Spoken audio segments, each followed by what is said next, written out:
So we've made our way down to the rice fields and we're just now walking through the paddies. Early morning, roosters in the background, mist coming up. If you want to see the real Bali, I'd put Sidemen on that list.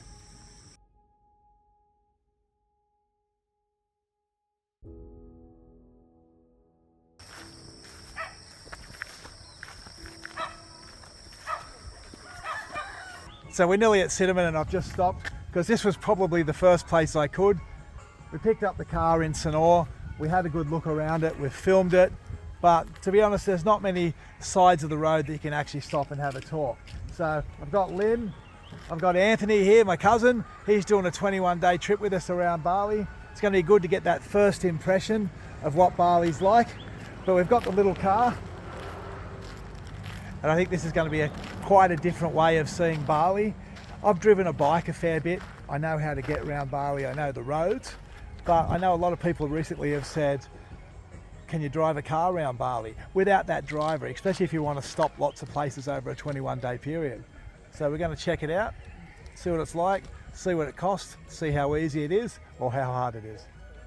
But these are the bonuses. These are the places you can just stop by yourself. I know you can do that with a driver, but sometimes when you're driving, you just go, look, I want to have a look at that. I want to take a ride. I want to take a road to nowhere. Just a different way of seeing Bali.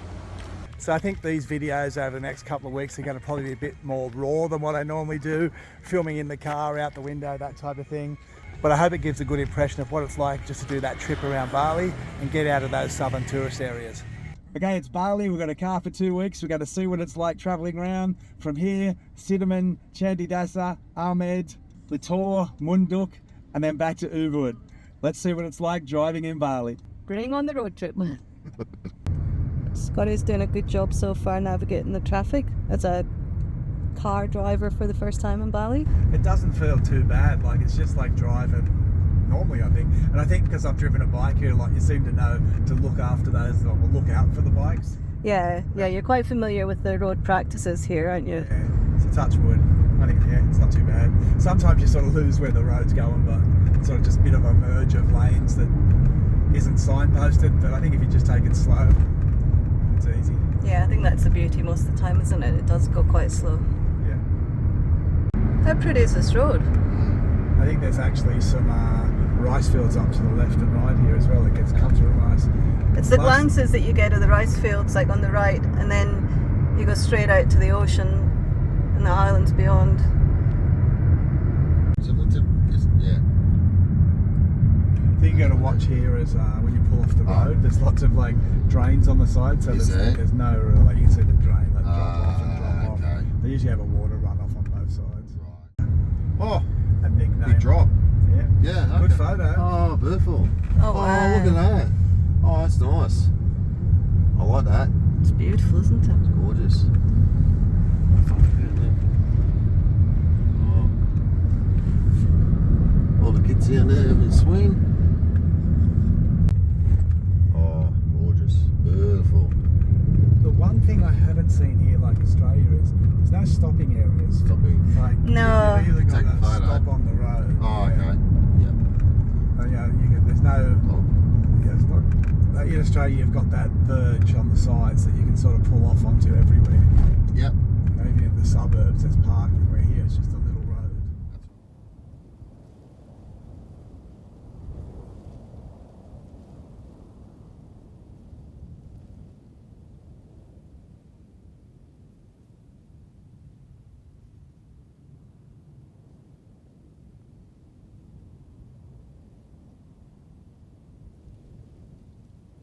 Well, to be honest, that was probably about an hour and a half's drive out to Sidemen. And it was a pretty easy drive. Like, I was expecting chaos. It's not leg in, it's not Kuta, it's not Canggu. Heading up from Sonor, which, yeah, I picked that on purpose to go start in Sonor, head up to Sidemen and then do the east coast. It's actually a pretty easy drive, so just something to consider. But we've still got another week and a half of this, so we'll see how it goes in future as we're going up that east coast of Ahmed. But so far, so good. And this accommodation, it's on the side of the hill. We can see the rice fields. This looks like it's going to be pretty good as well. So this is Arta Nadi Sidemen, and this is our room. Nice double. Aircon, large ceiling. In through to the bathroom. That's a shower with ventilation. It's nice and clean. But I think the best thing out of all this is you walk straight out. You've got the rice fields, and it looks down onto the pool. So it's just a step straight into the pool. Well, I think we're going to enjoy this. I'll leave the pricing down in the description and also just here.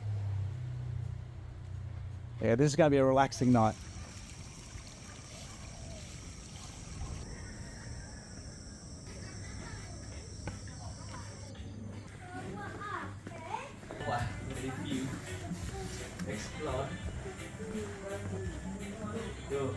So we've decided to have dinner at Warung, Bisma, Bojana, and look at this view. You can even see right down to the ocean. We're at Sidemen.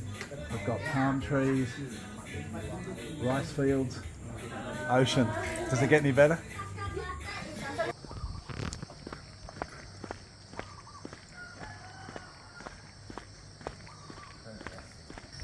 It's 6:30 a.m. and we're going to head down to the rice fields and see what it's like with the sun rising.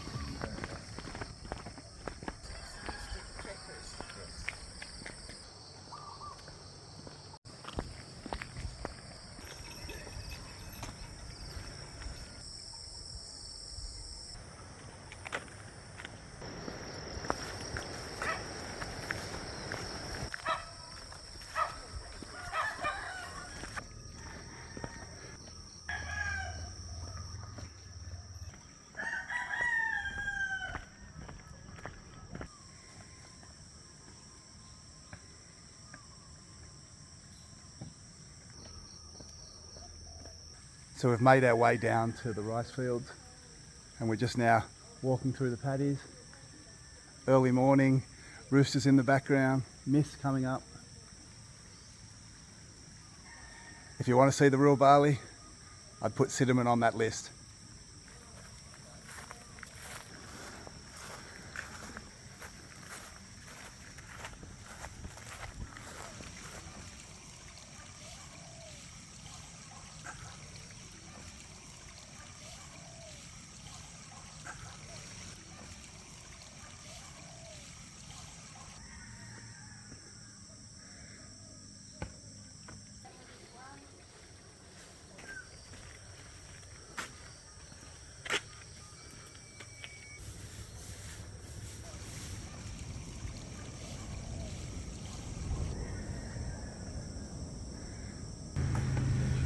One of the best things after a walk, come back and have a traditional Balinese breakfast.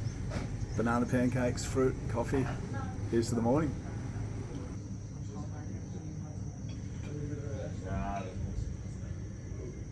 So that was Sidemen. Now we're going to get back in the car and head to Candi Dasa.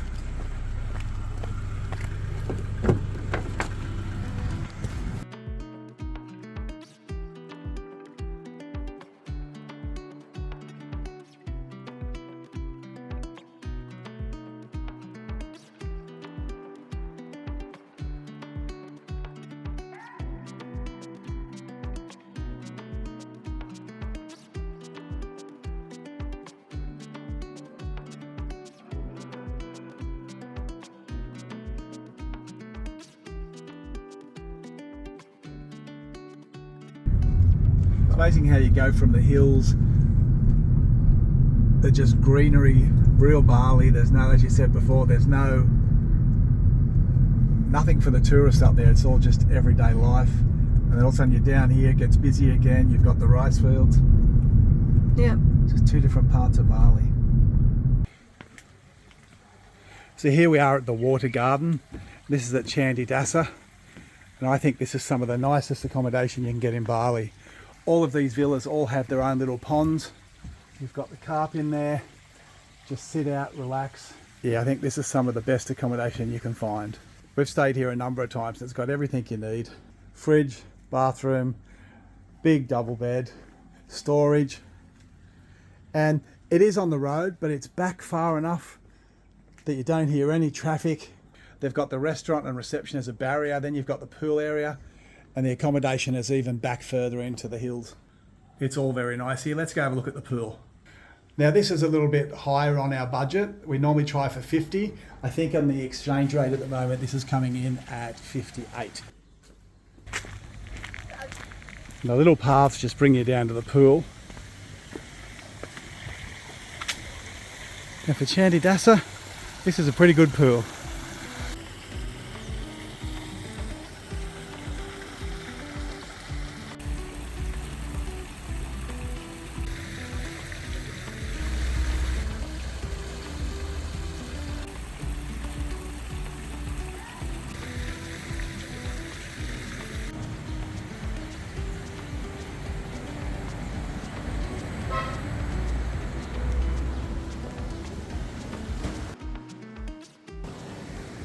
So we've made it to Candi Dasa. We've come down to have some lunch, but I'm going to stop this one here because Candi Dasa's next week.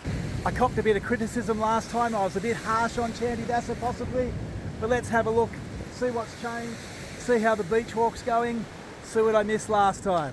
I'll catch you next week at Candi Dasa.